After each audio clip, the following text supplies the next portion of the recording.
Hi there. I read recently that a dripping tap can waste up to 7 buckets of water a day. So I'm going to try today and test that statement and see whether it's correct. So I'm going to measure out, in a little measurer, I'm going to measure out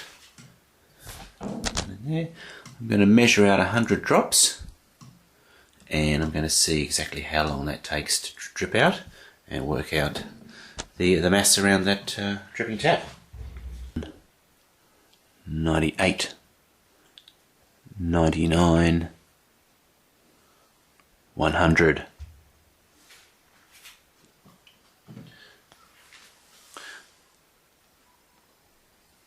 Okay, there we go, that's 100 drops in there, and that's a little bit under 50 mils, I'd say, 30 or 40 mils, say 40 mils roughly, and by the stopwatch I'm just under 3 minutes.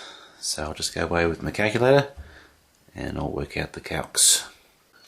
Okay, so let's do the maths of what we found out. So we had 40 millilitres of water dripped every 3 minutes. So if we divide that by 3, we'll come back to around 13 millilitres per minute, 13.33. We multiply that by 60 to give us the number of millilitres per hour, and we've just got 799.99, almost 800 millilitres per hour, and we multiply that by 24 hours in a day to get the number of millilitres per day. That's 19,000 millilitres, 19,199 per day. We divide that by 1,000 to convert it back to litres, and there we go, we've got 19 litres of water dripped from that dripping tap in as our estimate for the one day, and that tap wasn't dripping terribly fast either. And what's a bucket of water? So a bucket of water is around about 9 litres of water, so that's probably about 2 buckets of water.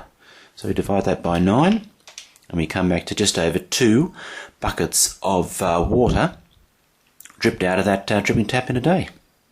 Interesting.